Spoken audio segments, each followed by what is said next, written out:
Dipersembahkan oleh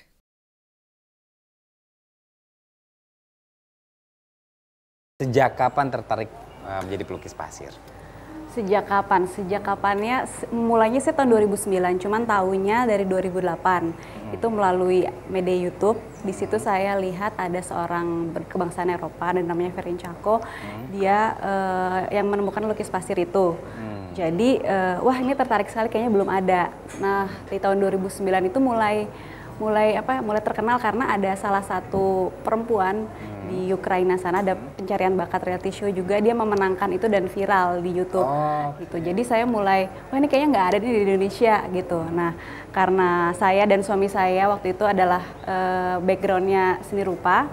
Kami di ITB dulu, kemudian kami kayaknya nih nggak ada nih, lalu desain sendiri, kita desain alatnya, kita cari nih caranya seperti apa. Jadi memang yang awal pertama kalinya suami saya, cuman kemudian ayo kamu belajar juga, kayaknya ini perempuan nih lebih menarik gitu kalau untuk perform gitu.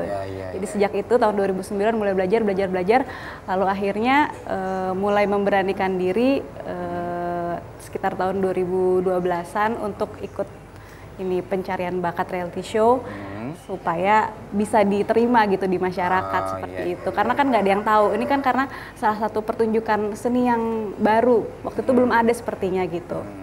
Dan ketika melihat di YouTube contoh dari orang Ukraina itu, ini nggak sih ada teknisnya seperti atau kira-kira aja nih dari material-materialnya ataupun lihat dari langsung bisa kita pelajari? Nah, pada saat itu memang belum ada tutorialnya ya. Kalau sekarang mungkin banyak ya tutorial di YouTube atau di media sosial lain. Nah, waktu itu memang belum ada, jadi kita mengira-ngira seperti apa ya. Nah, akhirnya kita berpikir gimana nih kita desain aja. Nih kayaknya mejanya meja khusus, di bawahnya ada lampunya seperti itu. Dan untuk ini kan performance art, jadi kita gimana nih caranya penonton untuk melihat. Nah, pakai kamera di atasnya seperti itu. Dan kita cari pasirnya, pasir apa ya, karena nggak semua pasir bisa. Kita pernah coba pasir pantai, ternyata butirannya terlalu besar.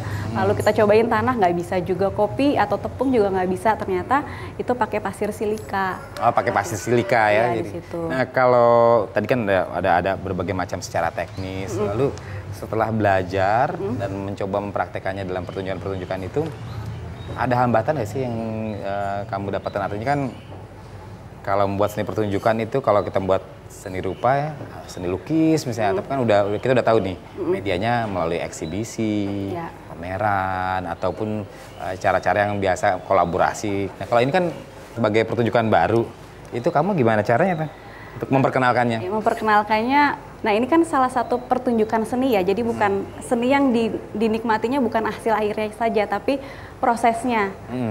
Jadi di situ penonton atau yang pemirsa diajak untuk menghayati atau menikmati alunan cerita. Kita bisa mengiringi lagu, misalnya lagunya Mas Yofi yang cantik gitu, menggambarkan wanita cantik, di situ ada ceritanya seperti apa, atau mungkin saya membuat storyboard dulu sebelumnya, misalnya untuk acara pernikahan, wedding, bagaimana bertemu, kemudian sampai menikah, atau acara perusahaan, launching sebuah produk seperti itu.